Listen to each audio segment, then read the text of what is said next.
আসসালামু আলাইকুম। নতুন একটা রেসিপিতে সবাইকে স্বাগতম। আশা করি সবাই ভালো আছেন, আমিও ভালো আছি আলহামদুলিল্লাহ।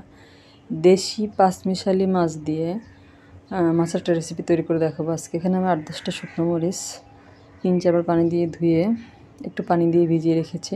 আর বড় সাইজের একটা পেঁয়াজ এরকম পাতলা করে কেটে নিয়েছি, এটাও আমি পেস্ট তৈরি করে নেব।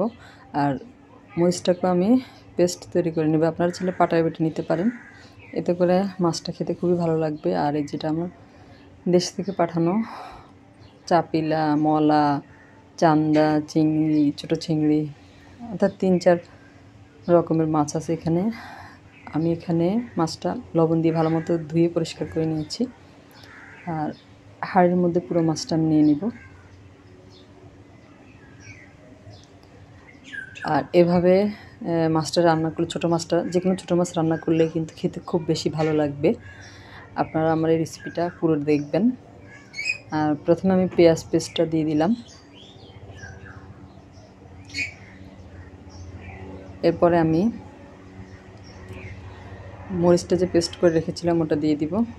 আমি পুরোটা দিব না, ঝাল আপনাদের পছন্দ মতো, যারা ঝাল বেশি খান তারা একটু বেশি দিতে পারেন, সেক্ষেত্রেও খুব ভালো লাগবে খেতে। আমি এখানে 2 চা চামচ পরিমাণ দিয়ে দিলাম। তারপরে দিয়ে দিব আমি এখানে 1/2 চা চামচের মতো হলুদের গুঁড়া। রেসিপিটা ভালো লাগলে লাইক, কমেন্ট, শেয়ার, সাবস্ক্রাইব করে আমার পাশে থাকতে পারেন। আর যারা ফেসবুক থেকে দেখছেন, নতুন নতুন রেসিপি পাওয়ার জন্য প্লিজ আমার পেজে ফলো দিয়ে রাখবেন। স্বাদ মতো লবণ দিয়ে দিলাম। আর এখানে সয়াবিন তেল দিয়ে দিয়েছি আমি, প্রায় 2 টেবিল চামচের মতো হবে।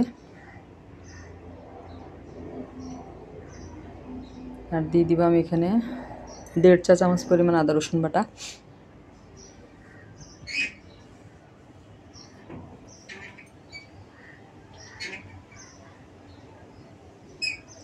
আর পুরো রেসিপিটা দেখার অনুরোধ রইল আপনাদের প্রতি আমার। এখানে আমি টমেটো পেস্ট দিয়ে দিলাম, 2 চা চামচের মতো টমেটো পেস্ট দিয়েছি। আপনারা চাইলে এখানে আস্ত টমেটোটা ব্যবহার করতে পারেন। সেই ক্ষেত্রে টমেটোটাকে একবার খুব ভালো মতো কুচি করে নিতে হবে, তাহলে খুব তাড়াতাড়ি সেদ্ধ হয়ে যাবে। এখানে আর কোনো মশলা দেওয়া লাগবে না, আমি হাত দিয়ে খুব ভালো মতো মেখে নেব।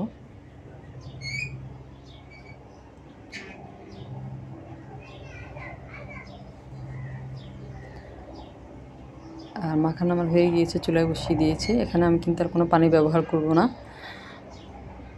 ছোটো মাছ রান্না করতে কিন্তু সময় বেশি লাগে না, আমি চুলায় বসিয়ে দিয়েছি। আর নাড়াচাড়ারও দরকার নেই।